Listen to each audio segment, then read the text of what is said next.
These are the PlayStation news for the week. Hello friends, welcome back to Hypergames. My name is Joseph and lots of PlayStation news this week. Let's get into it. We start with the aftermath of the news that shook the web earlier this week, with Xbox announcing its Activision Blizzard acquisition. Sony provided a response saying they expect Microsoft will abide by contractual agreements and continue to ensure Activision games are multi-platform.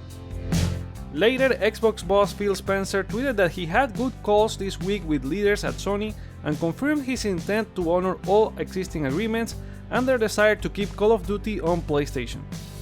This confirms everything that is already out or currently being worked on the platform for this franchise, whether announced or unannounced, will still be coming on PlayStation. But the wording is very vague as to what happens afterward, and no clue in regards to other gaming franchises from the publisher. You can check out my previous video about the impact this may have on PlayStation here. From one first-person shooter to another, as EA might be considering several options for Battlefield 2042 after being disappointed with its performance, according to leaker Tom Henderson on Twitter. This includes even looking at changing to a free-to-play format in some capacity. God of War has surpassed Horizon Zero Dawn as Sony's best launch on PC, with it being the best-selling game on Steam for the week ending January 16 over games like Monster Hunter Rise. It also had nearly 75,000 people playing it at the same time, as an all-time peak since launch. Patch 1.02 for the game was launched this week and fixes a few technical issues. Ghostwire Tokyo, the next Bethesda exclusive to release on PS5, may be launching this March 24 as it was leaked on the PlayStation Store. Spotted by Multiplayer First, the product page for the game on the store has that date, and the title was delayed last year to early 2022, which fits that.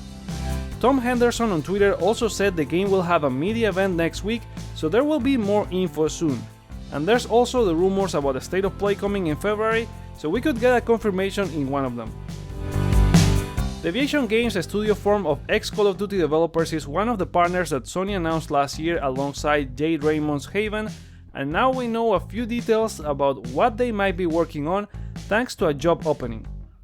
They are looking for a senior designer who has experience working on quest and mission content in AAA single-player or multiplayer RPGs, action or story games, which may give us a hint that they are working on something along those lines. Dying Light 2 Stay Human is coming soon with all its 500 hours of gameplay, and developer Techland has confirmed PlayStation players will be able to upgrade for free from PS4 to PS5. Most of the game, except the prologue, can be played co-op. However, the title won't have crossplay between different platforms or even cross-gen play between PS4 and PS5 at launch, but it could be added later and the title will be supported for 5 years.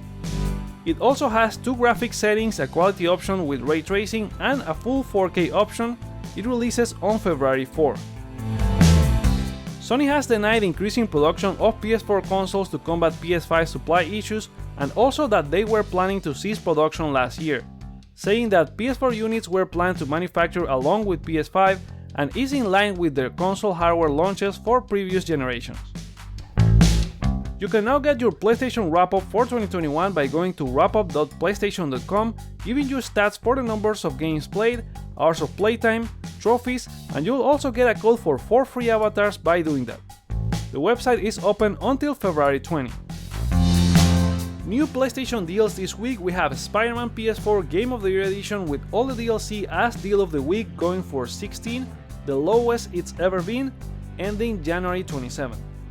The Deals Under 20 sale is also happening and ends on February 3rd with games like Lost in Random for $15 or $12 if you have PlayStation Plus, XCOM 2 Collection at $15, Middle-earth Shadow of War at $7.50 and more.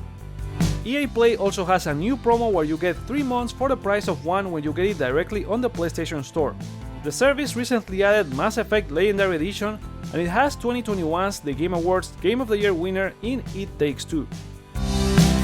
New PlayStation trailers this week include the Horizon Forbidden West story trailer, which I did a reaction video for it, and it shows the all-out war between factions in the Forbidden West, plus introduces new characters. And they also released a new video with the cast that you should check out. A new trailer for Uncharted Legacy of Thieves was also released, and the collection with both Uncharted 4 and Lost Legacy launches next Friday for $50, or if you purchase any of the two games on PS4 either disc or digital, you can upgrade for $10 at launch. And I'll be streaming that here next Friday if you want to check that out. So there you have it, that's a recap for PlayStation news this week. You can also read this as a weekly newsletter over at bit.ly/PlayStation Weekly. Let me know your thoughts on any of these news in the comments below, like or dislike to show your feedback, check out other videos you may like while you're here, and consider subscribing for more PlayStation content. Thank you so much for watching, my name is Joseph, this is Hype for Games, and let's get hyped!